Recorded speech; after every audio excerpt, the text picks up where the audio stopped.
नमस्कार दोस्तों, the book tuner channel पर आप सभी का हार्दिक स्वागत है। आज हम आपके लिए लेकर आए हैं एक ऐसी किताब की कहानी और सीख जिसने लाखों लोगों की जिंदगी बदल दी है। किताब का नाम है मैन्स सर्च फॉर मीनिंग और इसके लेखक हैं विक्टर फ्रैंकल। यह किताब सिर्फ एक किताब नहीं, बल्कि इंसान की जिंदगी में कठिन परिस्थितियों से लड़ने और जीवन का असली मकसद खोजने की एक गाइड है।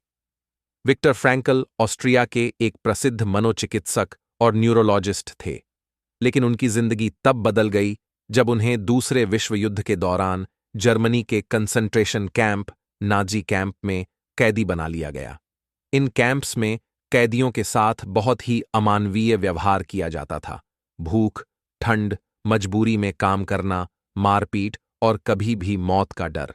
फ्रैंकल ने वहां जो अनुभव किया, उसी से यह किताब जन्मी। इस किताब को दो भागों में बांटा गया है। पहला भाग, कैंप का अनुभव।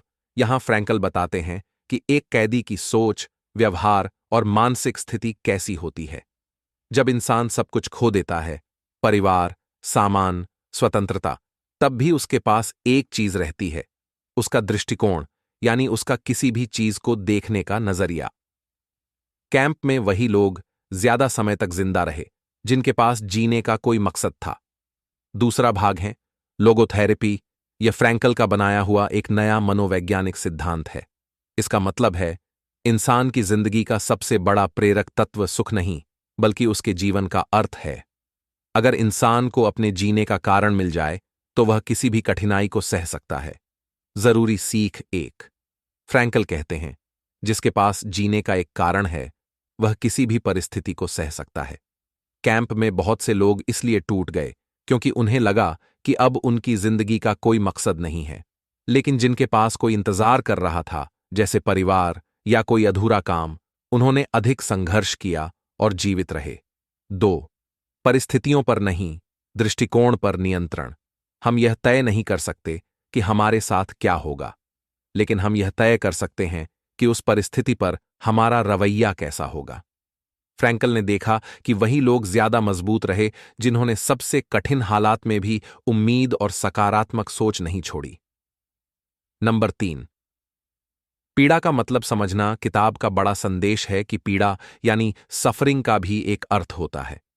अगर हम अपने दर्द को किसी बड़े उद्देश्य से जोड़ दें, तो वह बोझ नहीं लगता। उदाहरण के लिए, अगर कोई डॉक्टर बनना चाहता है और पढ़ाई में तकलीफ उठाता है, तो वह पीड़ा उसके सपनों से जुड़ जाती है। नंबर 4, आजादी का असली मतलब। अगर किसी भी इंसान से सब कुछ छीन लिया जाए, पैसा, परिवार, आजादी, लेकिन एक चीज कोई नहीं छीन सकता, वो है हमारा अपना दृष्टिकोण और सोच। यही असली स्वतंत्रता है। 5, सुख नहीं, मीनिंग ढूंढना जरूरी है। जिंदगी में आज की दुनिया में बहुत लोग सोचते हैं कि जीवन का लक्ष्य सिर्फ सुख है, लेकिन फ्रैंकल कहते हैं कि सुख अपने आप आता है जब इंसान अपने जीवन का अर्थ ढूंढ लेता है। बिना मकसद के इंसान अमीर होकर भी खाली महसूस करेगा। फ्रैंकल ने अपने जीवन से यह साबित किया कि इंसान चाहे कितनी भी कठिन परिस्थितियों से गुजरे, अगर उसके पास जीने का मकसद है, तो वह हर मुश्किल से बाहर निकल सकता है। अंत में यह किताब हमें सिखाती है, कठिन परिस्थितियां हमें तोड़ती नहीं, बल्कि हमारे असली रूप को सामने लाती हैं। हमें हमेशा अपने जीवन का मकसद ढूंढना चाहिए। सच्चा सुख अपने काम में और दूसरों की मदद करने में मिलता है, न कि सिर्फ आराम या मजे में। अगर आपको हमारी वीडियो पसंद आई और कुछ नया सीखने को मिला, तो हमारी चैनल को जरूर सब्सक्राइब करें। इसे अपने दोस्तों और परिवार के साथ भी शेयर करें और हमारी इंस्टाग्राम को फॉलो करना न भूलें।